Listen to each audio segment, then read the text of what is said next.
Assalamualaikum dan salam bahagia saudara-saudari para penonton yang budiman sekalian. Dalam video ini saya ingin memberi penjelasan bahawa saya bukan musuh Mufti Perlis Datuk Dr. Muhammad Asri Zainul Abidin dan bukan musuh sesiapa sahaja.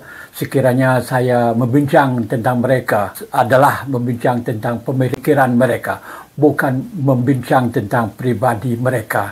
Kita harus beza di antara pemikiran dan pribadi. Dengan itu, hari ini saya ingin memberi penjelasan sedikit sebanyak tentang saya dengan Dr. Muhammad Asri bukanlah musuh. Kami telah naik pentas, kalau tak silap tahun 2000 ataupun tahun berapa gitu saya tak ingat, di Bukit Mertajam. Ada orang yang hadir begitu ramai.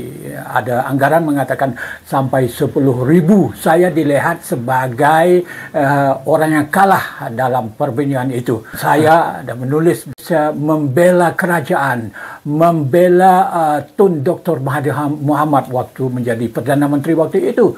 Saya sudah pasti dikutuk, dikecam oleh orang-orang yang memang emosi dalam politik. Memang waktu itu adalah gelombang besar menentang Tun Dr. Mahathir Mohamad pada waktu itu.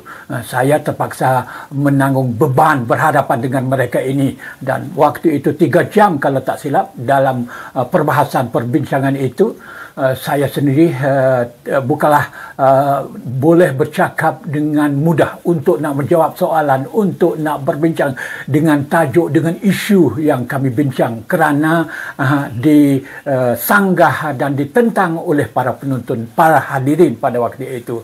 Tapi ini adalah perkara yang baik bagi saya, bukanlah perkara yang buruk bagi saya. Walaupun penilaian kata saya kalah dalam perbincangan itu. Saya seorang diri sahaja datang ke majlis pembangkang yang penuh dengan orang yang macam nak makan saya.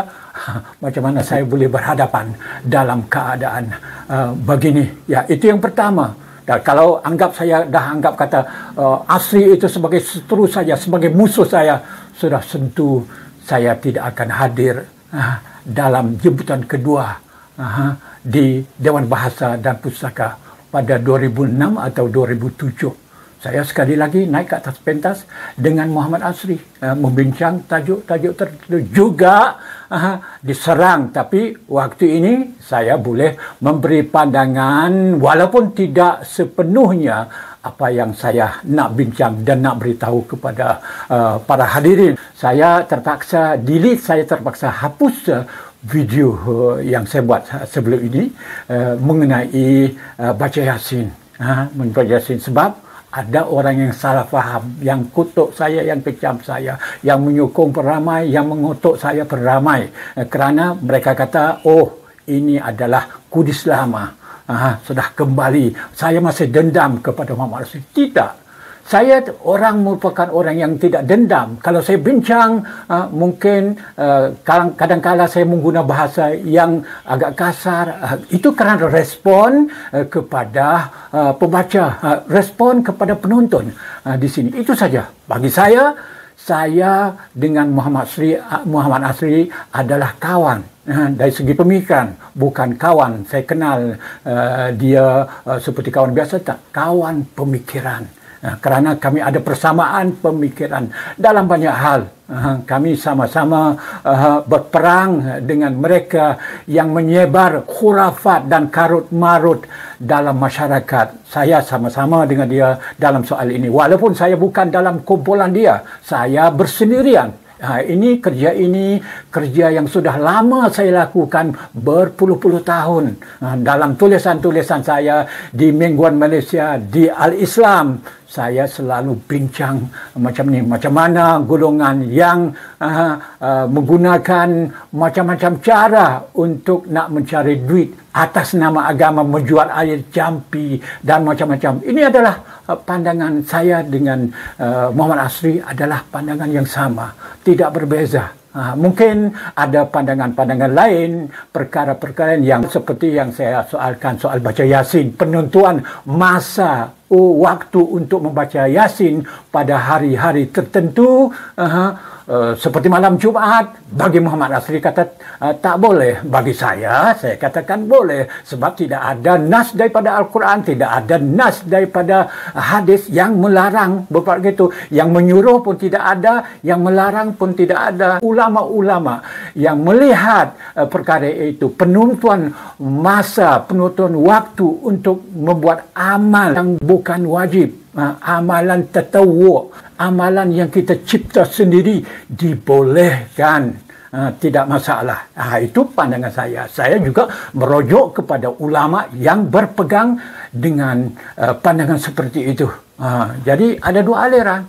Dan saya tidak nafi kalaulah Muhammad Asri mau berpegang dengan pandangan mengatakan tak boleh. Tidak masalah, kerana dia berpegang dengan pandangan ulama lain. Muhammad Asri sendiri pun sudah banyak kali mengatakan dia bukan Wahabi. Dia bukan Wahabi. Jadi, okey, tidak masalah. Saya bukan Wahabi, kerana saya juga tidak mengikut mana-mana kumpulan. Tapi kita pergi kepada Al-Quran, pergi kepada hadis, pergi kepada pandangan semua ulama. Tidak membeza ulama kumpulan mana, ulama mazhab macam mana. Jadi, tidak masalah. Jadi ini adalah perkara baik. Ini yang saya mau sampaikan kepada saudara, bahawa saya dengan Muhammad Asri bukan musuh.